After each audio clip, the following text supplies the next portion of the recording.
Oh God, oh no. No, that's a challenge. That's a test. I gotta hit the ball and the bee. I just hit the bee with my racket and now it's mad. Did you get it? What if, Did you have an EpiPen? Yeah. Actually, by the way, the world needs bees. And that bee lived, it went right through the racket. That's what we'll tell everyone. That's what we're gonna tell everybody. I'm Shivani Davé. Some of you may know me as a Division I tennis player, or some of you may know me as a stand-up comedian. But let's be honest, most of you do not know me at all.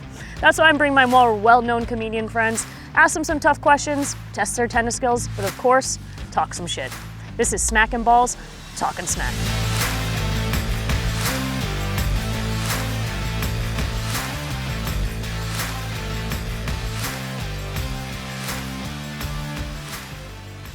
Pete Lee is a stand-up comedian, actor, and writer, and a regular on The Tonight Show with Jimmy Fallon, making 9 appearances to date. From his television debut on NBC's Last Comic Standing to his Comedy Central special and acting debut on CBS Network, Pete has done it all. His last special, Tall, Dark, and Pleasant, premiered on Showtime and is now available to watch on numerous streaming platforms. Catch Pete performing in LA or NYC, the Comedy Store, the iconic Comedy Cellar, or on his Ready to Connect tour all over the country. Pete Lee, thank you for coming. Hold on, I was joking around. No, that's fine. Thank you for coming on Smackin' Balls, Talkin' Smack. Thanks for having me out here to smack balls. Yeah. And, I brought my racket.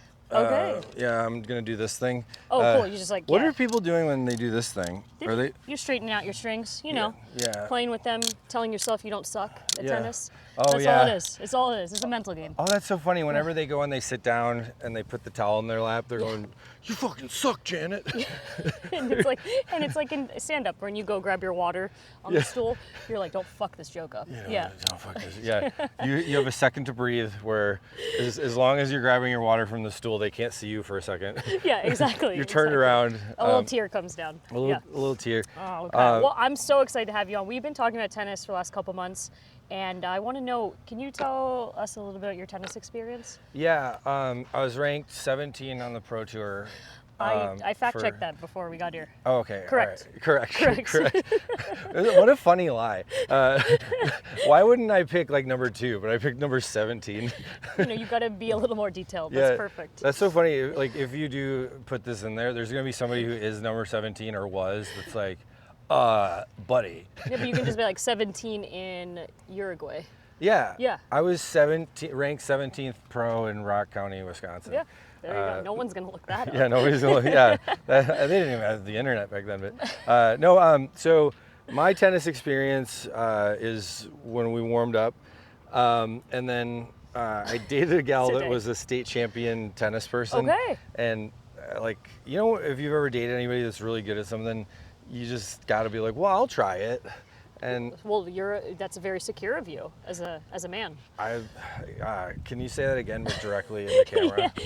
Pete Lee is a secure man. Yeah. Hey, we love Serena. Yeah. I rode next to her mom on an airplane, and Serena's mom showed me pictures. She's like, "Do you want to see pictures of my daughters?"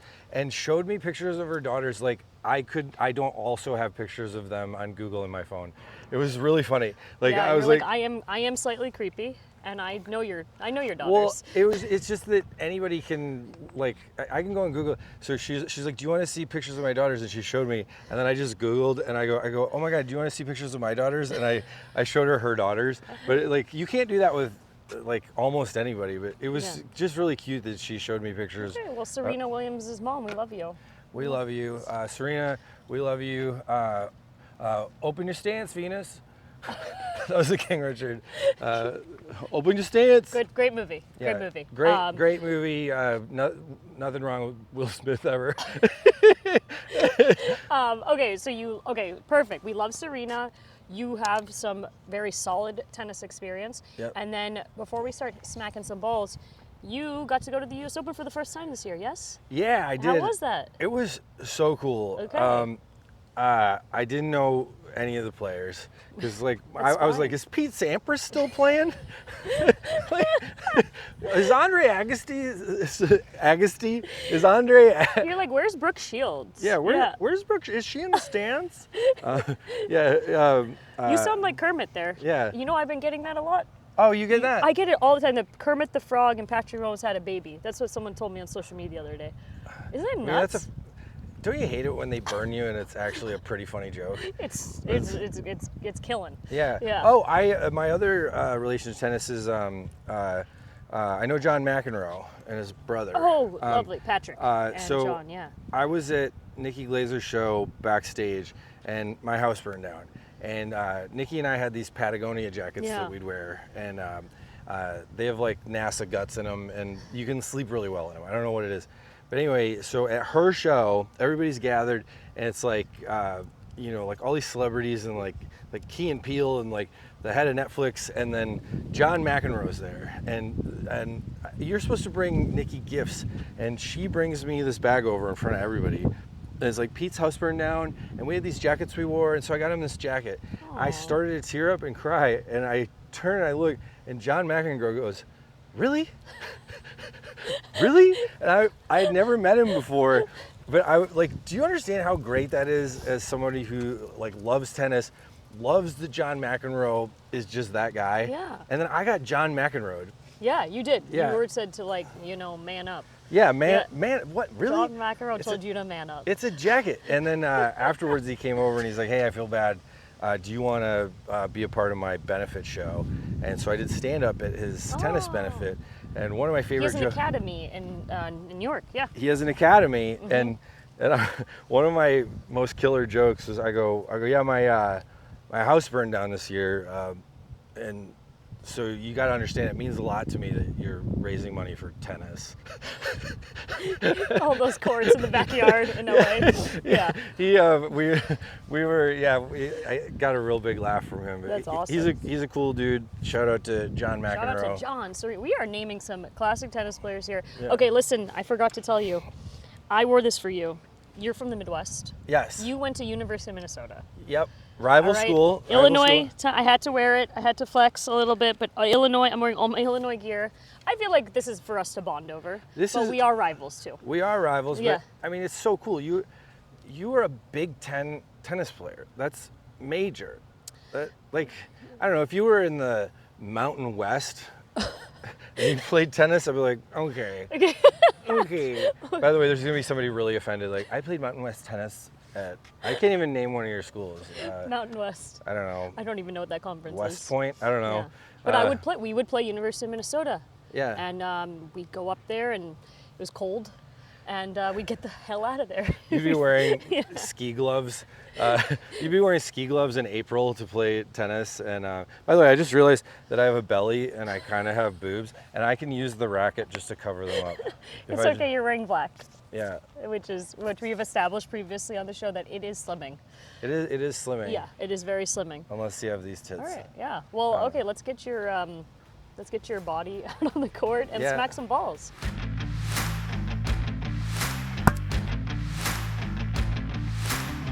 Pete Lee. Okay, so Pete, when we first met, I think we met like just hanging at shows, after shows, at like the Cellar, the Stand. We've had a lot of drinks at the Cellar and off the wagon. Yes, exactly, and we crushed it. I feel like you're the life of a party. Do you agree with that? I never try to be the life of the party, but I love when people come together. Like, it's my favorite thing is just to connect everybody. And I feel like, is that part of your upbringing? Were you in a big family? Well, I was actually an introvert. Okay. And I was pretty shy. That's interesting. But I got on a drug called Zoloft, and it took away my anxiety, and it turns out I love people. That's amazing. You know, a common thing on this show is that people are on medicine. Yeah. That's been a common thing here. But it has helped them. It's funny, people will be like, I don't want to be on pills. Yeah. Oh my God. Have you ever met people on pills? They're the happiest people. They're the best. Yeah, they sought the help they needed. I actually became a sponsored and pro skateboarder for a while. Really? Well, That's super interesting. I didn't know it was that. most of my childhood, but then the That's competitive part was sort of towards the end, and then. Can you still break it down today? Can you still skateboard today? Oh yeah, but the last time that when I lived in Minnesota, I was teaching lessons at a skate park. Yeah. And I dislocated my collarbone. Oof. Teaching kids to not be afraid of sliding a handrail. And I didn't have health insurance. This was back when, like comics would be like, I don't have health insurance. Yeah. And now we kind of have to, like legally. Right. Ooh, Oh yeah! Nice shot, Pete. Nailed it. I just want to, when people do that, like in tennis, they don't know how to celebrate. They're like, I know, it's the worst. It's just too much. And then you're like, calm down. Yeah, It's too calm much. down. Yeah, it's just tennis. yeah. Yeah. So you have a nice little family. You grew up in the Midwest. And I feel like the Midwest, your sensibility and what I've seen on stage and when we've hung out, Yeah. seems to be a lot about who you are as a personality, off stage and on stage. Do you think that's been a huge part of contributing to your comedy? I'm very self-deprecating. Yeah. And because I like that kind of humor, I had somebody say, I've had this a lot where people go, you need to work on your self-esteem because on stage you make fun of yourself a lot. You must have low self-esteem. And I'm like, no, like those are funny bits that the crowd's seeing it in me. Yeah. And when you make self-deprecating jokes, you're actually like taking the power back about that thing. I think self-deprecation in comedy is like what's attractive. Yeah. Well, George Carlin had a rule, he called it the rule of shitting, where if you shit on yourself, you can shit on anyone else, any other group of people, which obviously he died before that became not true. Now it's like, you can't talk about any group of people, they'll be offended. So are you currently single? I'm currently single. Currently single, but you have been married. Oh, look at him. Yeah, do a little dance. Yeah. I'm just gonna press the bulge into the netting. Okay, you're currently single. Here's the thing though, if you're willing to talk about this. You're single, you've been married. I've been married twice. When you and I worked together at Fort Lauderdale. Yeah, the Fort Lauderdale. You were dating someone at the time. You're a very dateable person. I'm a dateable person. So I was a serial monogamous for. By the way, I have 4 balls in my pocket. I love that I did this, but I should have just I should have just shifted the balls over. Yeah, so I'm single. So I'm single. Sorry. As a comedian who's super busy, on tour all the time, what is your preference? Like, what is the pros and cons of these? I've only done stand-up as a married woman. Yeah. So I don't know what it would be like. Is there your preference on what that relationship status would be? Well, I'll say this, that since I was 15 years old, I was only single for a total of 9 months of my life. Oh, jeez. Until this 4 months of being single. That's a wide range. And so all I knew was monogamy on the road. All I knew is stand-up comedy, it's a really odd job because it's one of the only jobs in the world where after the show you have to try not to get laid. And that's not that way for... Yeah, you have a lot of, for a lack of better word, a lot of chuckle fuckers, right? Coming up to you. Yeah, and even if they're not a chuckle fucker, it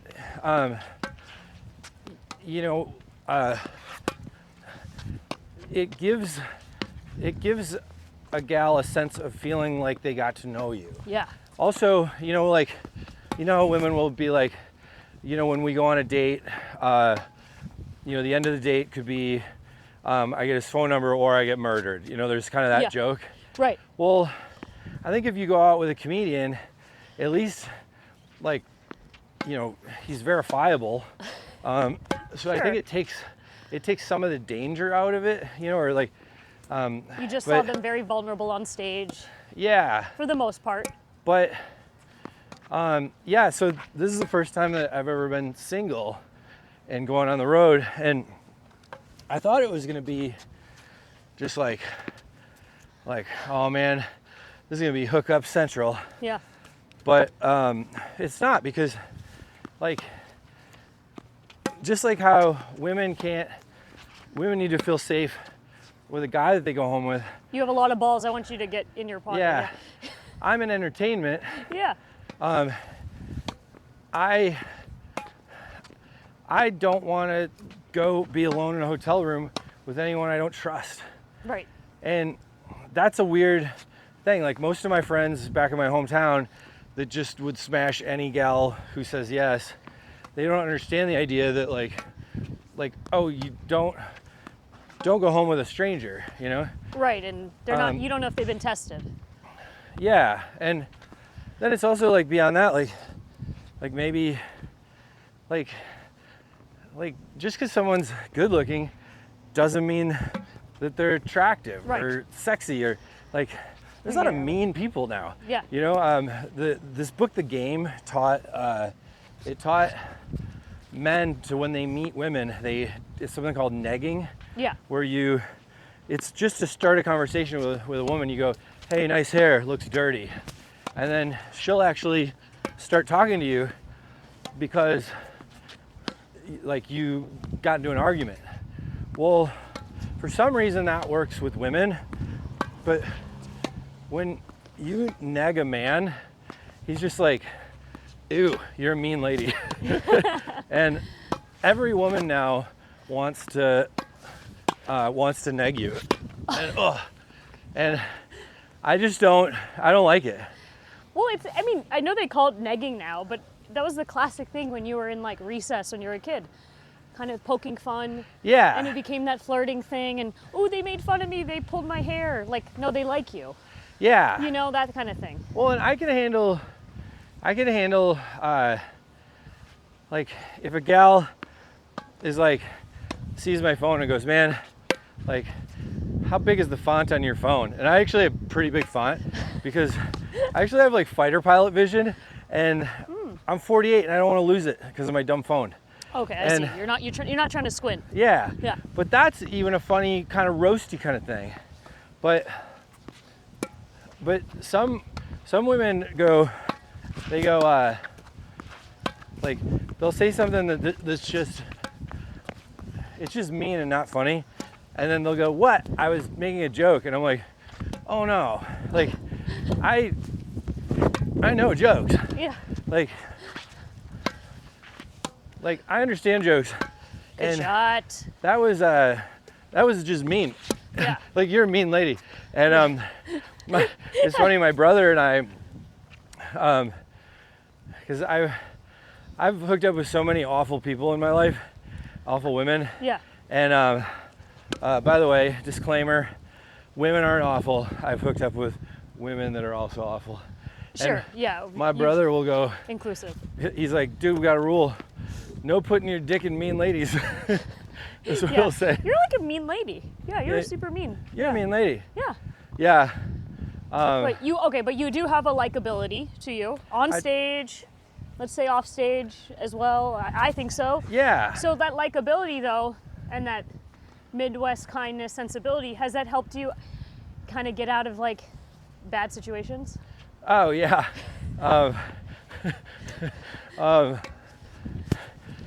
It definitely has helped. Is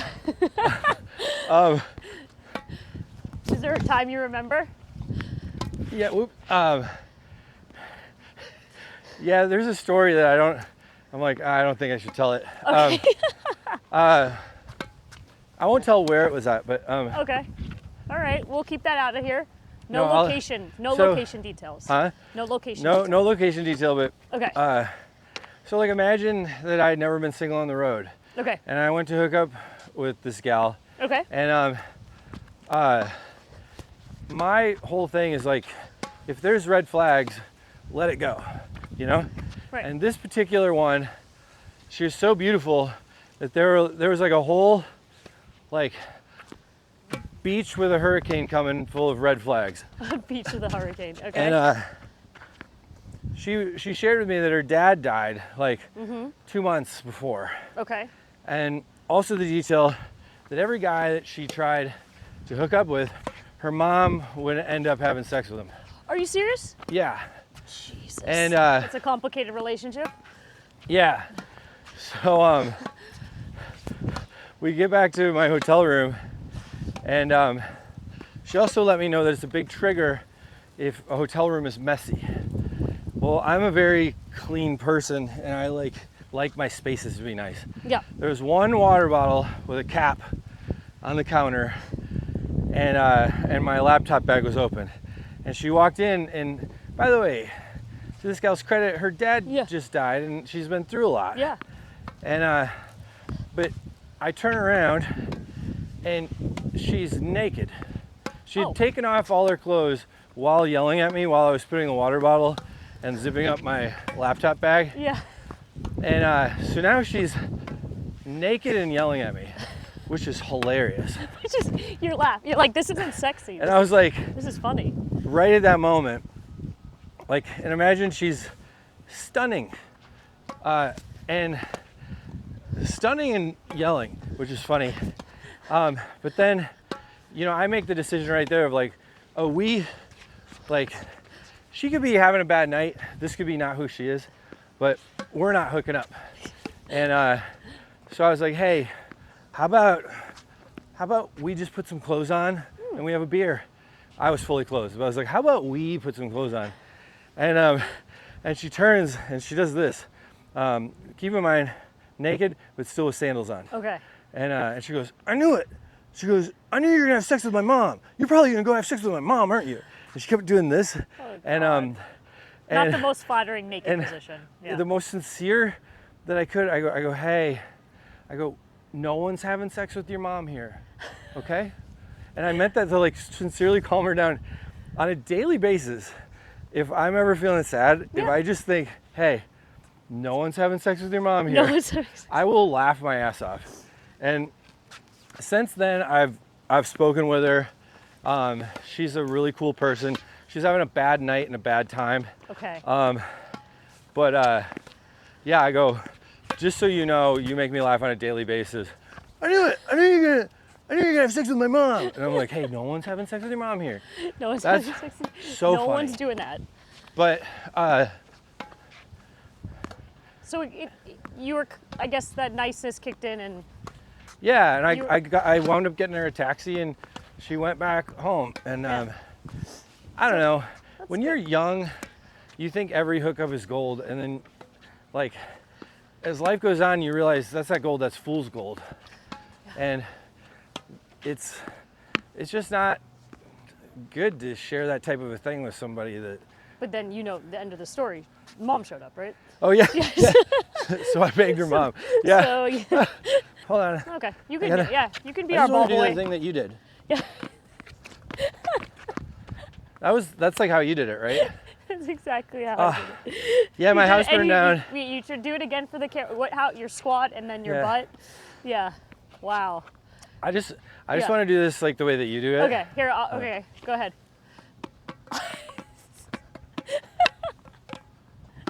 Hold on. Hold on. Yeah. You know you do. The trick is really just one bounce, right? Oh really? Yeah. You're almost like slamming it back down. No, No, okay. I did it just how you did it. Okay. Perfect. No, you Hold know on. it. You crushed it. Hold on. Yeah. And. Okay. So is there? I know you've had to talk about it a bit out in the public, but is there anything that you lost in that home that you wish, like, is the one thing that you're craving for right now? Yeah, my grandmother. It was crazy. No, I'm kidding. I'm totally kidding. Yeah, we just lost her. I never heard that part of the story. Yeah, Oh my no, I'm kidding. What if that was the first time I brought that up? I know.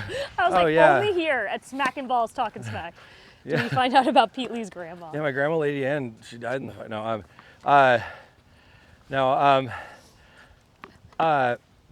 The weirdest thing about it is there's something called fire trauma, where there's a couple components to it, but one of them is that your brain can't wrap itself around the idea that stuff you had, you don't still have it.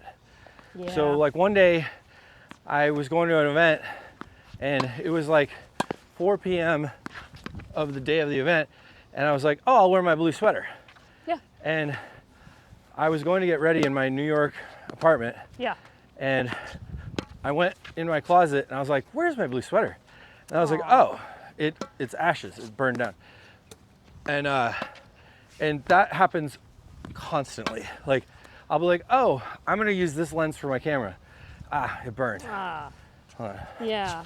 So it's like more of these like kind of memories that are kind of kicking in as you gradually, which is like, guess what kind of unfortunately trauma is? Yeah. It creeps over time.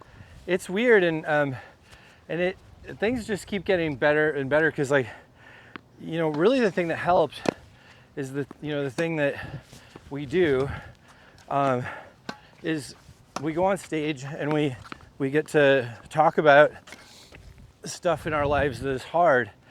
And it sounds really weird, but the fire trauma has subsided a lot because I've written good bits about it. Yeah. Like, it's so weird. You can have a girlfriend that cheats on you, and then you write a killer joke about it, and you're like, that's kind of better.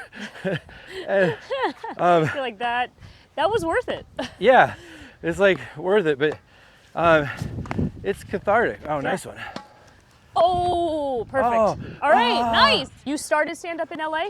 Is that? No, I started in Minneapolis, Okay. and then I did the road for almost a decade, and then I moved to New York, Okay. and then I moved to LA because I was going to do a sitcom with NBC that Jimmy Fallon was producing. Yeah, that's right. You And which told me was about really, that. Jimmy's the best. Yeah. And then COVID happened, and then we were just about to go ramp up, production, and then it just got canceled, and which is what happens to every show. Let's talk about LA versus New York City. Yeah. So, okay, let's talk about the comedy scene a little bit, LA versus NYC. You know the comedy scene in LA pretty well. Yeah. And so what are your favorite things about the LA scene, New York, and what you kind of hate about both? I love the Comedy Store, and I love the Improv and the Laugh Factory, and I love all the, the cool kid shows, and Don't Tell came out of there. Right. And I love doing stand-up with the comedians out there. Like they're great, and they're some of my best friends. But I will say that in New York City, when you're at the Stand or New York Comedy Club or the Comedy Cellar, especially, you are consistently going up, following the best comedians in the world. Yeah. And you can make an argument that, LA has Bill Burr and Jeselnik and a lot of other people that we could name.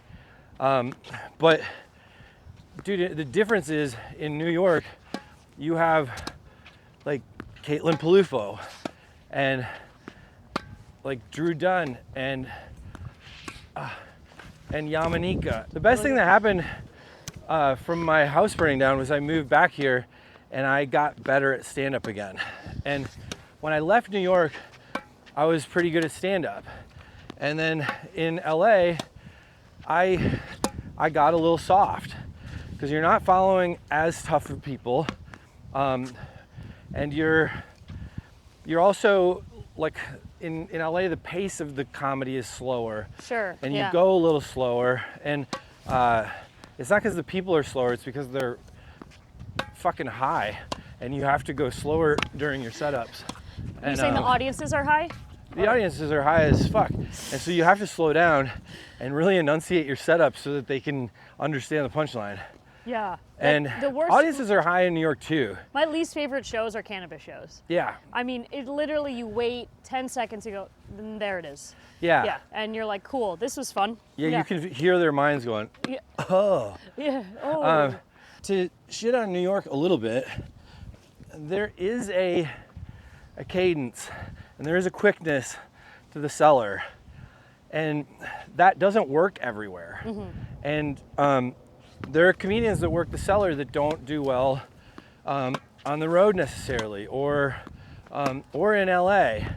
And so I think, we're talking about which one I like better, and I like New York better comedy-wise because I think it made me up my game again.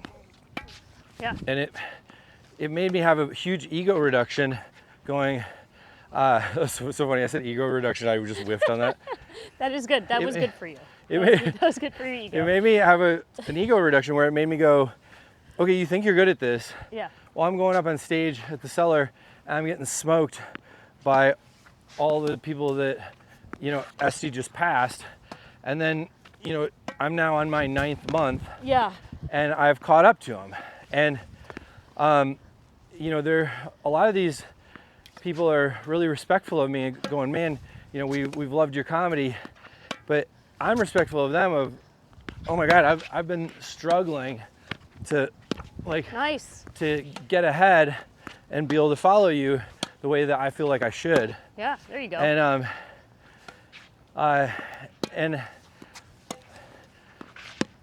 I really think that I'm getting better again, and I attribute that to New York. But I do think that if comics don't go out and do every kind of crowd, you know, like you gotta perform in the blue states. You gotta go to Brooklyn and perform for the young people. Well, I had fun when you were gracious enough to have me on your show in Fort Lauderdale. Oh And yeah. I started to get in my head a little. I'm like, I'm just like brown chick going up, flood of white. And then here's what happens. It's a great crowd. Yeah. Here's what happens though. I don't know if you remember this. I go out, I grab the mic, cord comes out. Yep. The crowd, boo! And then I put it back in. And then I said, it's okay, I'm Indian, I can fix this shit. Oh, that's and they were like, woo! It's like so fickle. Oh, that's great. They went from like hate to love really quick. And I was like, okay, here we go. But your crowd was so fun. Yeah. You're like, hey, white people, here's some racial humor you're allowed to laugh at. Yeah, exactly. I was like, listen, I got this, okay? Yeah. But okay, you killed in Fort Lauderdale, by the way. Oh, thanks. I mean, it was so much fun. Thanks. It was. I had a great time. You're very funny. You're a great comedian. I mean, you're one of the comedians that I'm talking about. Like, thanks, there are mate. people that probably are at comedy clubs that when they have to follow you, they're like, God damn it, you know, like. And I feel like I've gotten to work with great people like you, Dave Attell, just people that train that into you to be like, go up and do your shit and crush. You got to crush, right? I mean, the idea. Yeah. Dave Attell's a perfect example. I mean, like I know Dave Chappelle, I know Louis, you know, I know Nikki Glazer's one of my best friends. Yeah. You know, I think she's one of the best comedians that the world has ever had. Amazing. I think all the people I just named would agree that Dave Attell is better than all of us, and we don't know how he's doing it. Like he's funnier in 1 minute, in his worst minute of his set, than I am during my closing joke. And he's amazing. And so like, if ever you think that you're awesome at comedy and you don't need to write more jokes, just go watch Dave Attell and see what he thought of in the car on the way to the show. You know, like literally. I mean, I've been lucky enough to do weekends with him, and I mean, I don't think I'm the first person to say this, but of the 6 shows you'll sit there, he'll have his setup, but like 6 different punchlines. Yeah. Right? And he's changing, he's adjusting, he's got his notebook, he's just so, and what he instills, I think he embodies, I would say, is just work ethic, hard work, and I love that, and it's something that I look up to.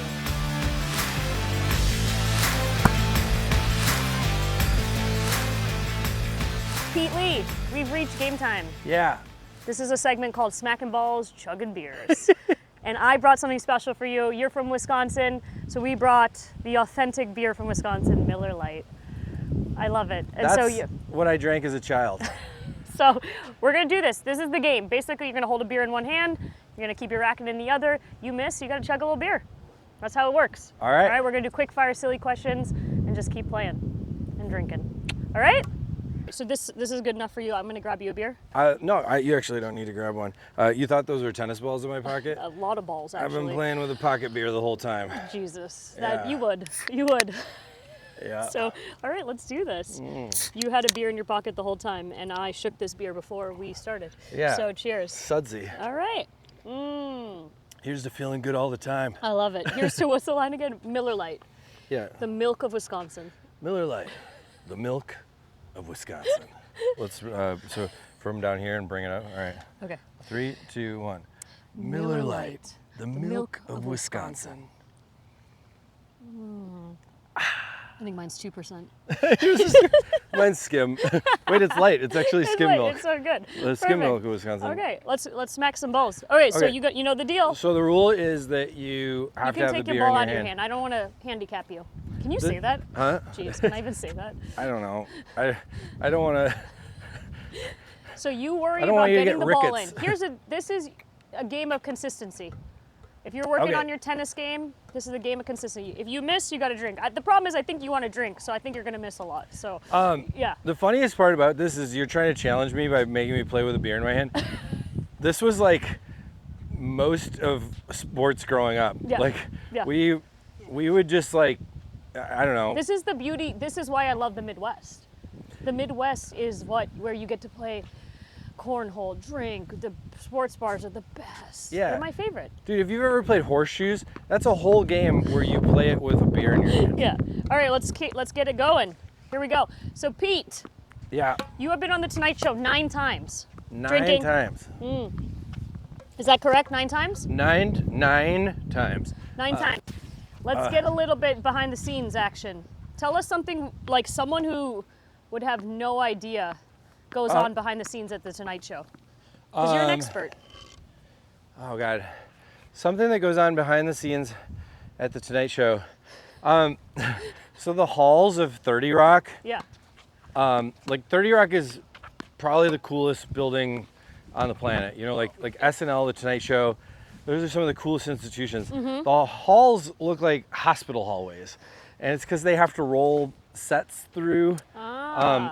And so almost like, you know, you need a wide hallway because of gurneys. Yeah. So the Tonight Show, I'd say within the last couple of years, I gotta. Yeah. There it is. Nice. Within Good the last couple of job. years. You really nailed it. They like painted the walls so they're Yeah. not white and they're blue now. And there's like a cool Tonight Show logo on the wall. But when I first started doing it, it was the set of the Tonight Show was great. Yeah. And then it was bleak. I will say this, that the green rooms they're all themed. And so Pete, like, don't forget to drink when you miss. oh, Oh, yeah. There you go.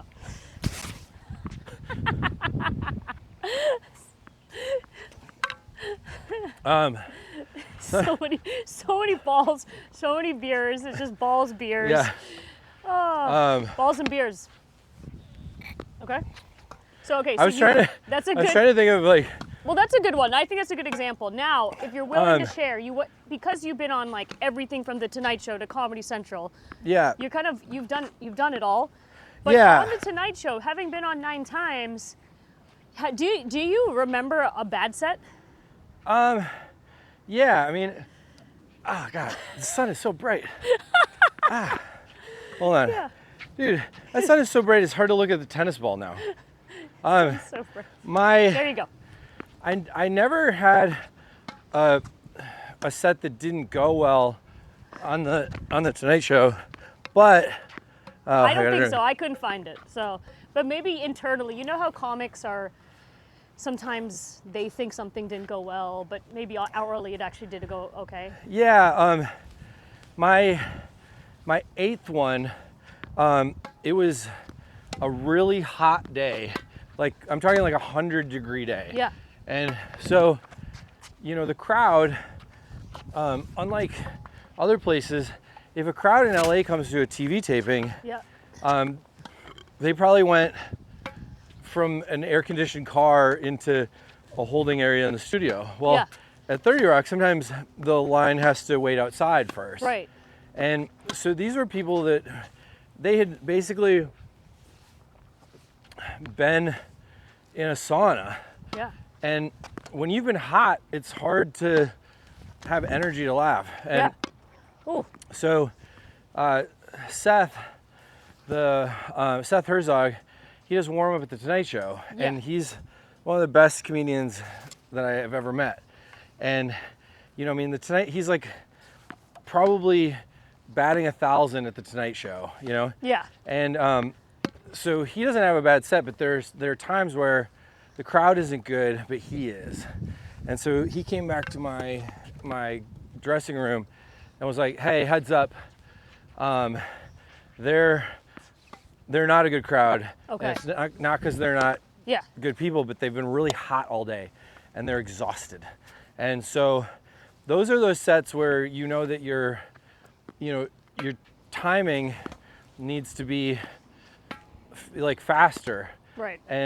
But that's why you run the set a million times. Like when I do a Tonight Show, usually for about 4 or 5 nights beforehand, I'm running it on every show at the Comedy Cellar. Right. And people go, why do you do that? It's because if you have to go faster or slower or take something out or, ad lib, you want to be able to do that in the moment.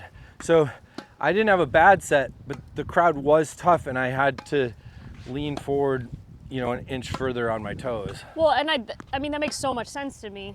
I mean, why would you not want to run it multiple times if you have the opportunity to? Yeah. Makes no sense. Yeah. Okay, that's good. That's great. So eighth was a little fishy.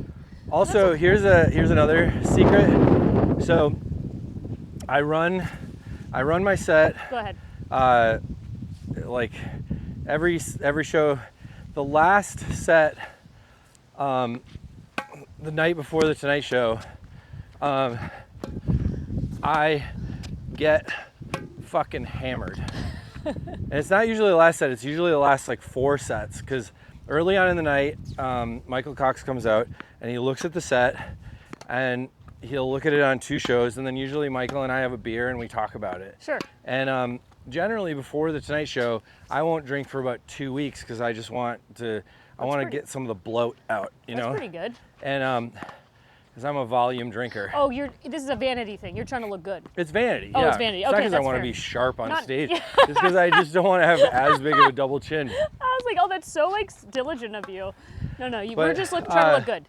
And I mean, I would do that before like a special taping or, before like Smacking Balls or, big 100%, podcast. But anyway, Ooh, I really sudsed up my beer on that one.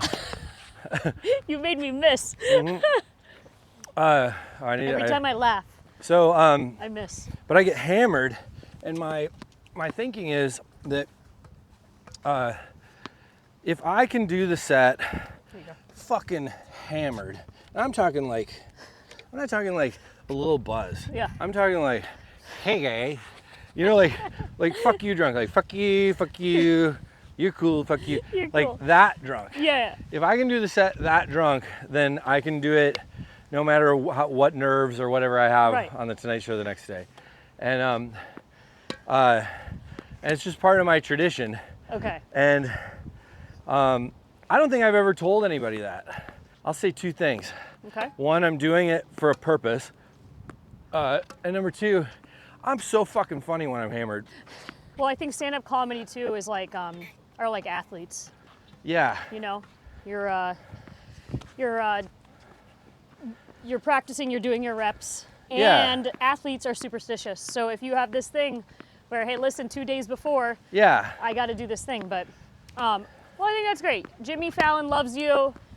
I don't know if you hold a record for how many times you've been on the Tonight Show, but you're definitely loved there. So that's amazing. Well, for a while, Nate Bargatze had the record, and then the first year that I was on the Tonight Show, I was on 4 times. Wow. And Was that a lot of pressure to like build the set every time? I have so much material. Like since my last special, I've written 3 hours of material. Yeah. And the challenge for me right now. Fine, I'll drink. Winner. Lee just hit a winner. I'm gonna drink. But the Tonight Show, you do really clean comedy. Yeah. And Nice. oh, Woo! I think that beer is helping you. You become better at stand-up when you drink. yeah, You're yeah. like better at tennis. Dude, Yeah. tennis is like darts or bowling. I need a beer to do it. By the way, you've seen that this is completely natural for me to like play sports with a beer. I mean, yeah, and I'm assuming you're gonna need a second one soon. But Oh yeah. Okay, little slight pivot here because Yeah. I think this is because you're on the dating scene. Mm-hmm. And when this comes out, maybe you will be, maybe you won't be. I'm not sure. Well, I'm doing a single year. I'm doing a whole year So single. yeah, when this comes out for sure, Yeah. I'm gonna put you on the spot. One thing. What is Yeah. one thing someone can do on a first date that you're like, I'm out. I'm calling you an Uber. I'm coming up with an excuse to leave. It's just one thing. Oh man, this goes with the mean thing, but if Oh. I don't know. I'm trying to think. Like, 'cause it's not that I can't hang or I can't. I love giving shit to people. Like we're literally smacking balls, talking smack, right? Totally. That is your best hustle today. That's my best one yet. Yeah. What's one thing a girl can do on a date? Yeah, I guess we never got there. What is it? Just like not putting out, you know? Okay. Just like if a girl doesn't put out right away, it's like date over. We're in New Jersey, and so I was. Pete Lee just went from super nice to like, I'm not so sure now. Yeah, he's problematic. He's problematic. Pete Lee, problematic headliner. Yeah. Well, two words I like: problematic and worthless. Worthless. Worthless. I like you. I think I don't know if we said it on camera. We said it in the car. I think we said something about being something worthless, and I was like, oh, whatever it is that's worthless, it's still just funny. You ready for Fuck, Marry, Kill? Okay, fuck Tate McRae. Wait. All right, you didn't even name anybody yet, but sorry, I just really want to fuck Tate McRae. She's so good looking. I Googled last night, how old is Tate McRae, and it's 22 years old, and I was like, I'm 48, that's wrong. These people are going to be robbing the cradle with you. Yeah. So, okay, well, first of all, good job so far. Yeah, cheers. thank you. And these women are watching us over here. Yeah. If you notice, us drinking beers on the court, that's not normal. Hi. There's a beer rolling on the tennis court. Hi. And, how are you? How are you? Just say I'm a super famous comedian. Hi, I'm a super famous comedian. Yeah. Do you want to smash? By the way, I lost my home in a fire, and look at that lady. She looks like she has a home or she's in a home. Yeah. So their home is a part of it. And they're matching. Okay, here we go. Fuck, Marry, Kill. Wanda Sykes, Julia Louis-Dreyfus, Tina Fey. Wanda's gay. Oh yeah, I forgot about that. So it's okay though. Wanda's gay, and I know her, and so we can't kill her because that's like a hate crime, right? Yeah, that would be. Can we just agree Wanda, upon that? So sorry. Yeah. And I love her. She's amazing, phenomenal comedian. So I'm gonna say I'm actually going to marry her because she's someone that I respect, and so I'm gonna gay marry her. You gay marry Wanda Sykes. I don't know, I don't know. It's like I've always wanted to have a gay marriage. I've had 2 straight ones, and but I think if you marry someone who's a lesbian, it's a gay marriage. But okay. So I would gay marry Wanda Sykes. Who are the other ones? Julia Louis-Dreyfus and Tina Fey. Oh man, I would fuck Julia Louis-Dreyfus. Always had a crush on her. She's the best. I have a crush on her. Oh my dude, she's so hot. She's so confident. She's so confident. She's so funny. She's so direct. First of all, every project she's ever had is a success. So if we had a sex tape, it'd win an Emmy. And then I would kill Tina Fey. I really admire Tina Fey. I don't know her, but one time I was in Central Park and she was walking. I go, hi, and she goes, hi. Hi. So like I was like, I totally know her. But I have a reputation as being one of the kindest people in comedy. Yeah. And Tina Fey is probably one of the most beloved people in comedy. And so I'd kill her just because I think it'd be hilarious if people are like, did you hear about what Pete Lee did? What? Dude, he killed Tina Fey. Tina Fey. I'm so sorry, Tina Fey. I wouldn't kill you. Okay, I have another question for you. Okay. You tour a lot, Pete Lee? Yeah. Sorry for the powerful shot there. Yeah, you drink. You drink for that. Okay? You're like, I don't care. I'm going to anyway. When you're on tour and you're going from airplane. That was anger. That was so much anger. When you're going from airplane to airplane, car to car, gas station to gas station, what's your go-to snack? Nibs. You know Twizzlers nibs? Yeah. And so I can't open up any package of nibs without eating the whole thing. Like I've done drugs and I can actually just think of the drug that everybody goes, well, if we have any left, I'm gonna do all of it. Yeah. I can absolutely be like, no, that's enough. So nibs is like the new drug. I could go to rehab for nibs. Yeah. All right, I love that. Yeah. Nibs. What's your go-to snack?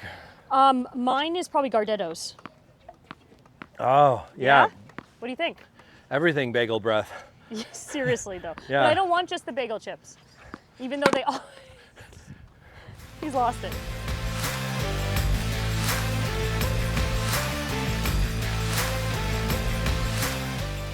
did it, Pete Lee. You Dude, smacked some balls. That What are you was talking so about? fun. I know. You had a good time? Yeah, I had a great time. I would actually do this every day. Oh, we can do it. Okay, next time, which beer are you going to bring me?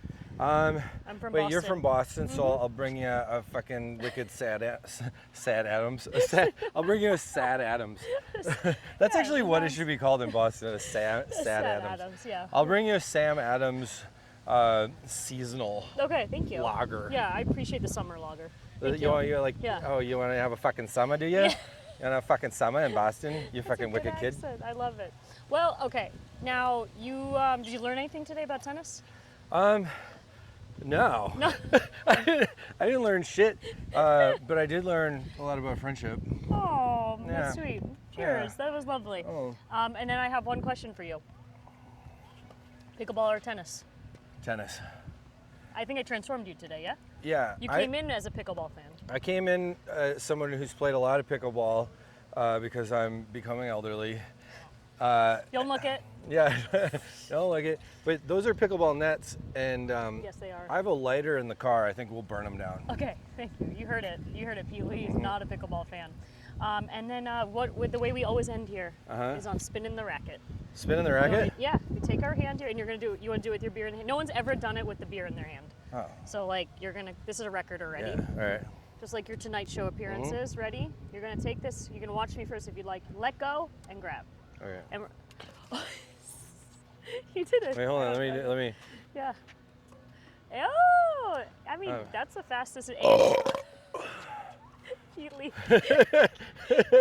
Great job today.